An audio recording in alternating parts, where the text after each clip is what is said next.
વ્યાજનું વ્યાજ સાચું જાય છે ને જે તારા પૈસા દઈ છે. પણ શેઠ આપા તમને એવું લાગતું હોય તો મારું પાદેનું ખેતર છે ને એ તમારા ચોપડે લખી પણ એ આમાં સોપડે ચડી ગયેલું છે તારા આપા વખતે. તો મારું મકાન ગીરવી રાખી મકાને ગીરવી છે આમાં. અરે તો મારા બાપના બોલ ઉપર આપો મારા વચન સાથે આપો. પણ તારા આપા તો વ્યાઈ ગયા. તો તને પૈસા તો આપું 1000 રાણી સિક્કા અને 1.25 સોનું. પણ મારી એક શરત છે. શી શરત છે? અરે જ્યારે મારા આપા તમારી પાસે રૂપિયા લેવા આવતા ને ત્યારે તમે લખતા અને મારા આપા સહી કરતા. આજ તમે ગમે ત્યાં લખો ત્યાં હું સહી કરવાને તૈયાર છું. તો સાંભળ મારી શું શરત છે કે 1000 રાણી સિક્કાના રૂપિયા અને 1.25 સોનું આપું. જ્યાં સુધી તું આ ભરપાઈ ન ગઈ ત્યાં સુધી તારે અને સોન ને ભાઈ બહેન જેવા. અરે શેઠ આપા, આ શું બોલો છો? અરે તમને એમ કે તમે રૂપિયા આપો તો જ હું પરણું? અરે હું ગામમાં ગમે ત્યાં જઈશ ને મને કોઈ ના નહીં પાડે. તો જા જય મેં તને ક્યાં ચડાવ્યો? જવા દે.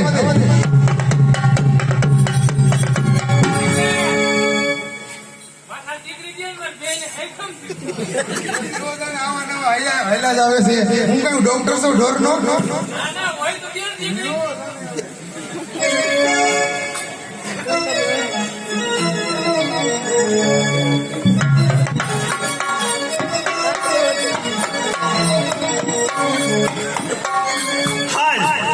હું આખા ગામમાં રહી ગયો. મને કોઈ રૂપિયા ન આપ્યા. અરે રૂપિયા તો ન આપ્યા, સારો આવકારો ન આપ્યો. અરે હવે મને સત્ય સમજાય છે જ્યાં સુધી આપણો બાપ જીવતો હોય ને ત્યાં સુધી કુટુંબમાં જીવન જીવવાની મજા છે. જ્યાં સુધી આપણી માં જીવતી હોય ને ત્યાં સુધી મહાન મજા છે.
ભાત લઈને આવી ગઈ સાલ જમીન. અરે સોન, એ અમૃત સરીકા ભાત હવે મારા માટે ઝેર સમાન થઈ ગયા છે. કેમ દેવરાજ? એ ભાત હવે મારા માટે ઝેર સમાન થઈ ગયા. એ ભાત હવે મારે નથી જવું. અરે દેવરાજ આવું નો બોલ અને સાલ જમીન. ના સોન, એ ઝેર સમા ભાત હવે મારે નથી જવું. અરે દેવરાજ હું કહું છું જમીન. અરે સોન, હે બાજુ તારા આપા મને હૈયારી થઈ જાય છે કે તુલસીના પાંદડે હું સોનનું પાણી ગ્રહણ કરાવીશ અને બીજી બાજુ ચિઠ્ઠી મોકલે છે કે 1000 રાણી સિક્કાના રૂપિયાને 1.25 સોનું હોય તો દેવરાજ રડવા. હા હા દેવરાજ હું સમજી ગઈ. આવું કામ મારા આપાનું કોઈ દિવસ ન હોય. આ કામ નક્કી મારી નવી માનું હોવું જોઈએ. માટે સાલ જમીન. ના સોન, હવે તું પાછી ચાલી જા. સોન, હવે તું પાછી ચાલી જા. શું દેવરાજ તું મને જાકારો આપે છે? હું તને જાકારો આપું છું. તો સાંભળ દેવરાજ, અત્યારે તો હું અહીંથી જાઉં છું, પણ સાંભળી લે કે આવતીકાલે તારી સોન આપઘાત કરશે. આવતીકાલે તારી સોનની સીધા થશે. આપઘાત ના કરી ભલે મારે મારું માથું અડાડે મૂકવું પડે, પણ 1000 રાણી સિક્કાના રૂપિયા અને 1.25 સોનું લઈ અને તારી ડેલી એવું પડેલમાં આવી. આ મારો તને બોલ છે. બોલ.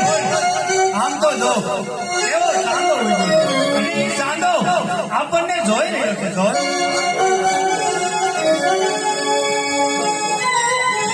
એ સાંધો ઉઈનો સંગમાં ગાયન સાંધો ઉઈનો.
દેવરાજ ગામમાં ગમે ત્યાં જઈને કોઈ રૂપિયા ન આપે. રૂપિયા થોડા રેડા પીડા છે કઈ.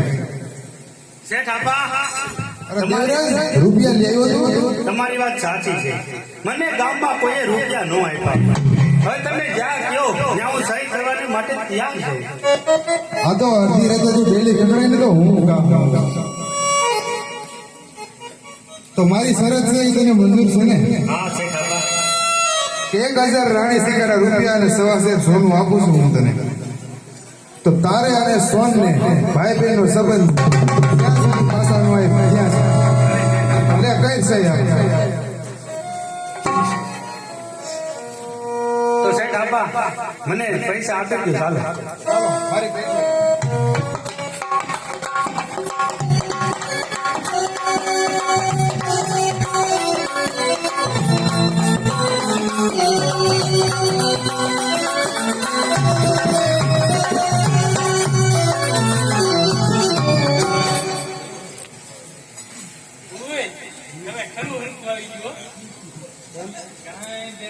પૈસા થાય નહીં કાંઈ આવે બાકી સોન ને તો હું તને જ પ્રણામ એ પાછો વિચારતો હોય છે તને આપણે આપવાનું કીધું આપણે કાંઈ લેવા દેવા નથી ભલે તમને વાત ન આવે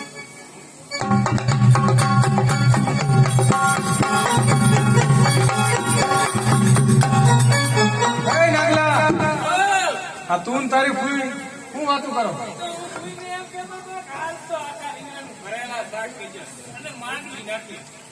અરે તારી મંગલ વાણીમાં ફસાય એ આપણે શું કઈ કહેતા? કાંઈક તમે નક્કી બીજી કાંઈક વાતું કરો છો તો લગ્નની કા? રૂપિયા અને સવા છે. દેવરાજ આ શું અરે તમારી કેરીએથી કાગળ આવ્યો હતો કે 1000 રાણી સિક્કાના રૂપિયા ને સવા છે શોધો તો દેવરાજ પરણવા આવે. કાગળ કોણે કાગળ લખ્યો વેસાય હોવ ત્યારે આવે નાનકડી એવી હોવ. એટલે તમે પકાલાનો લઈ લ્યો. તો તમે આ ષડયંત્ર તમે કર્યું કેમ ને આપણે કઈ અમે કઈ કાંઈ વાંધો નહીં દેવરાજ અત્યારે ભલે આ પૈસા ગયા બરોબર તું તારે હવે હિંમત રાખજે આ બધા પૈસા તને પાછા આપી દેવું અને હવે વહેલી તકે જાન લઈને આવજે આને તો હું જોઈ લઈશ હવે. એ આવી ગયો જાનને. હવે આય રાણી આપણે લગ્નની તૈયારી કરો અને નાગલા તારે શું સંભાળવાનું ખબર છે? ખબર છે? શું શોભાની આ ધાના હતા બધું આયોજન કેમ કરવાનું શોભાને નીંદ નહીં ચાવી અને તમે આવતા ડાયરામ બેહો. કોઈ તમે ગીત ગાઓ. બાકીનું બધું એવું મળી. જો તારી ઘટના ઘટવી ન હોય અરે ઘટના ઘટવા નહોતો તમે લો.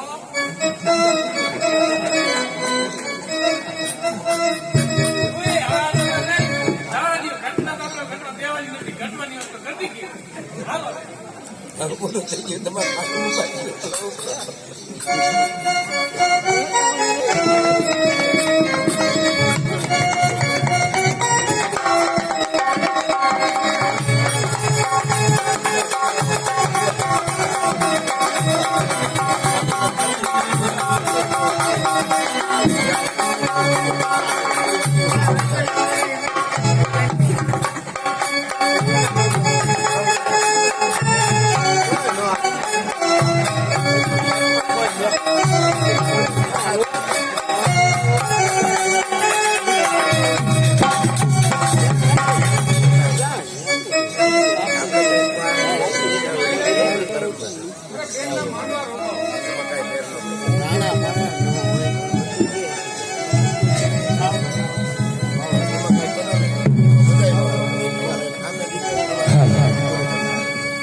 એ બાળા કાઈ સો ના